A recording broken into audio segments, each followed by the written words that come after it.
The way I intend to make the tyres for the Dion Truck is to use a mould and then to cast a set of tyres. So there is one tyre on the front, and there are a pair of tyres on the back. The front and the back are different sizes, and my starting point basically is to build a mould. Build a blank. So here is a piece of timber that I've chosen to make the wheels with. What I've done is I've run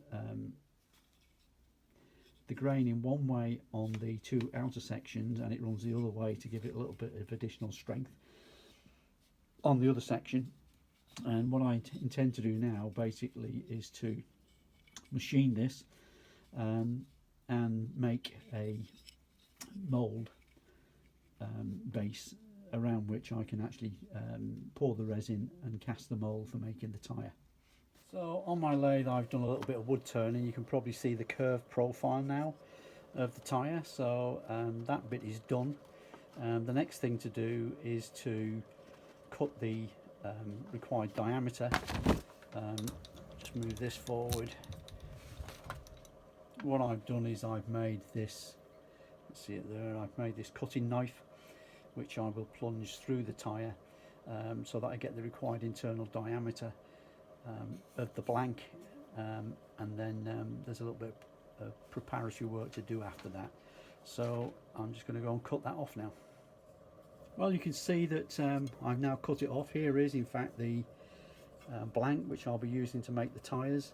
The next thing I'm going to do is, because I've got a grain pattern and I don't want that grain pattern on the tyre itself, I'm going to paint this and then sand it down, then probably paint it a few times so that I get rid of the grain. The grain becomes invisible, and then when the tyre is cast it will be completely smooth. So this is the finished mould for making the finished so this is the finished former which I will be using to cast tyres for the front of the vehicle. It's roughly 0.5 millimetre in diameter less than a tyre, which means it'll be about 1.5 millimetres too short, which should be a good tight fit. There was a little bit of damage when I turned it, so I've put some wood filler in there to get back to the original shape. The next thing I'm going to do is paint it and sand it a couple of times just to fill in any of the grain, so that when I cast the tyre I get a nice smooth finish. Here is the painted mould. So the next thing to do is to sand this down, probably paint it 1 or 2 more times. You can see there, I can see, but you may not be, but there's a bit of roughness there due to the grain. So I shall paint it, sand it down, paint it, sand it down until it's nice and smooth on the surface, and then it's ready for preparation to go into the mould. The next part of the tyre making process basically is to make a rubber mould so that I can cast the tyres. And what you can see here is I've made a box which is made out of some foam card.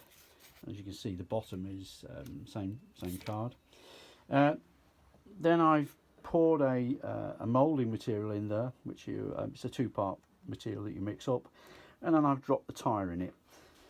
So the first half of the mould for making the rubber tyres is completed. The next thing I've got to do is coat all of these surfaces with petroleum jelly, otherwise known as Vaseline in the UK, just to stop the material sticking when I pull the mould apart. The other thing you'll notice, I've got these little conical pieces that I've set in the resin.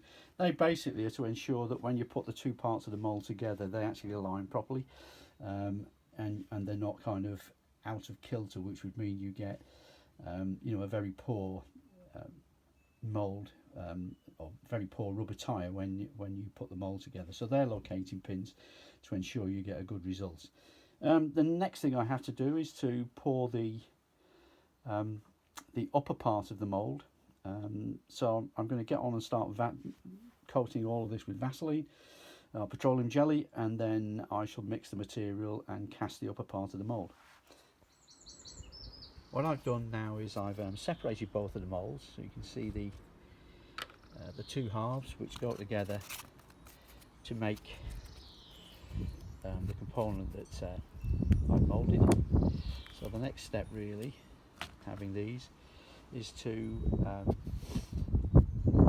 mix, I'll put Vaseline, petroleum jelly, all over the mould to stop adhesion, and then to actually pour the casting rubber into it to make the tyre.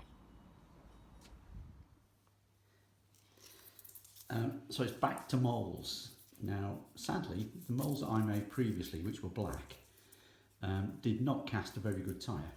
I don't know why, but I had overlap between the two halves of the mould, and it meant that the tyre had a big ridge in it. So I've gone back to the drawing board, and I've used a different compound. This is a this particular compound is a it's a more dense and more firm, and is designed for making detailed castings. So I thought this relatively simple tyre would be a simple cast, but indeed it wasn't. So it's been back to the drawing board, and I have now finished the two moulds which I'll use to make the tyres. And what you may notice is I've put some small bits of wire in. That was to hold the tyre roughly 5mm off the base of the mould, or the moulding box. And I'm going to remove these now, and as part of that I will be cutting around about here, just so that the brass parts are left in the mould, and the tyre can be removed. So that's the latest update. Next thing hopefully will be me casting a tyre. So here is the mould. It's been filled with the moulding material to make this is the rear tyre of the vehicle. As you can see, it's I've cleaned all the edges up, and in fact I've had this out already just to clear up all the swarf and whatnot. So if I split that, and you can see there is the tyre in the mould. This is probably the fifth one I've made. So the tyre comes out like that. You can see the two parts of the mould and the tyre there. So moving forward towards putting them on the truck.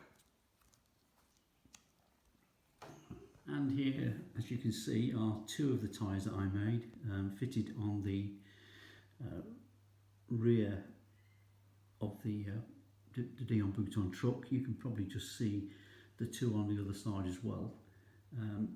So on this video they look almost white, whereas in fact they are a light grey colour. Although I have noticed, and I don't know whether this can be a problem or not, that the colour is fading, so that it's getting a slight yellow tinge on it, which isn't obvious from this video, or not from what I can see. So just got to get on now and make all of the tyres. So that's the 4 for the rear done. Just got to get on and make the 2 for the front now.